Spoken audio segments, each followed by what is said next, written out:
नमस्कार दोस्तों, आप सभी का मेरे यूट्यूब चैनल पर बहुत बहुत स्वागत करती हूँ। आज जो मैं टॉपिक लेकर आई हूँ वो टॉपिक है रस के अंग। दोस्तों, रस के अंग और रस के प्रकार में बहुत से बच्चे कंफ्यूज हो जाते हैं, जिसको हम आज क्लियर करेंगे। दोस्तों, रस के प्रकार तो 9 होते हैं, किंतु रस के अंग 4 होते हैं: स्थायी भाव, विभाव, अनुभाव एवं संचारी भाव। दोस्तों, रस के अंग वे होते हैं जिससे मिलकर रस की उत्पत्ति होती है, रस का निर्माण होता है। रस की उत्पत्ति में रस का पहला अंग है स्थायी भाव। स्थायी भाव क्या होता है? जो भाव हृदय में सदैव स्थायी रूप से विद्यमान रहते हैं, किंतु अनुकूल कारण पाकर उद्बुद्ध होते हैं। अर्थात स्थायी भाव हमारे अंदर हमेशा विद्यमान रहते हैं और समय आने पर ही उसकी उत्पत्ति होती है, उसका उत्सर्जन होता है। इनकी संख्या 9 है। स्थायी भाव की संख्या 9 मानी गई है। प्रत्येक स्थायी भाव से संबंधित एक रस होता है। स्थायी भाव जो 9 हैं उनके नाम हैं श्रृंगार, वीर, रौद्र, विभत्स, अद्भुत, शांत, हास्य, भयानक, करुण। इसके अतिरिक्त 2 रसों की चर्चा और होती है: वात्सल्य जो संतान विषयक होता है और भक्ति जो भगवत विषयक होता है।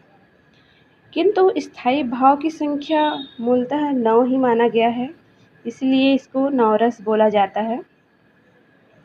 दूसरा रस के अवयव है, रस के अंग हैं विभाव। विभाव का अर्थ है कारण। जिस कारण से हमारे हृदय में या सहृदय के हृदय में या सामाजिक के हृदय में यह स्थिति, ये स्थायी भाव उद्भुत होते हैं, उत्पन्न होते हैं, उसे विभाव कहते हैं। विभाव का अर्थ कारण है। विभाव 2 प्रकार से होते हैं: पहला आलंबन और दूसरा उद्दीपन। आलंबन विभाव क्या होता है?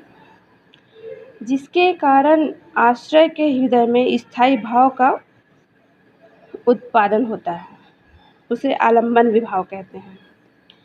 जैसे उदाहरण के लिए दुष्यंत के हृदय में शकुंतला को देखकर रति नामक स्थायी भाव का उत्पादन हुआ, उद्बुद्ध हुआ।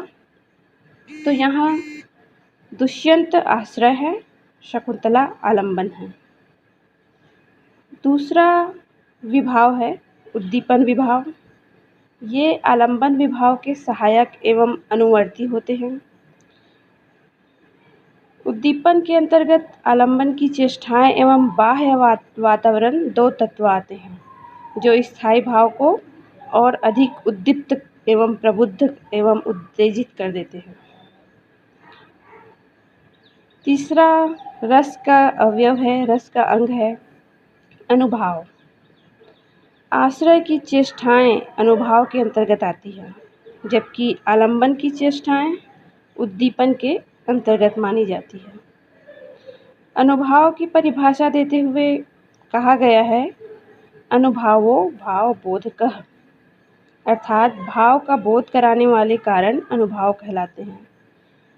आश्रय की वे बाह्य चेष्टाएं जिनसे यह पता चलता है कि हृदय में कौन सी भाव उद्बुद्ध हुआ है, अनुभाव कहलाती है।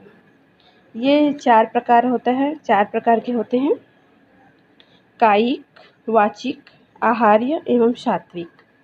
कायिक अर्थात शरीर की चेष्टाओं से, काया से। वाचिक अर्थात वाणी से, बोली से। आहार्य मतलब जिसको हम हार्य करते हैं, अपने ऊपर धारण करते हैं, जैसे वेशभूषा, अलंकरण। चौथा है सात्विक। सात्विक मतलब जो सत्व के योग से उत्पन्न होते हैं, वे चेष्टाएं जिन पर हमारा वश नहीं होता, सात्विक अनुभाव कही जाती है। इसके संख्या 8 है। पहला है स्वेद। स्वेद मतलब पसीना। कम, कपकपी।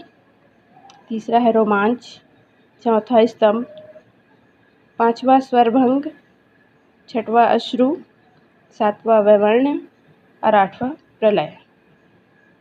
ये 8 सात्विक अनुभव हैं। फिर चौथा रस के अवयव में आते हैं संचारी भाव।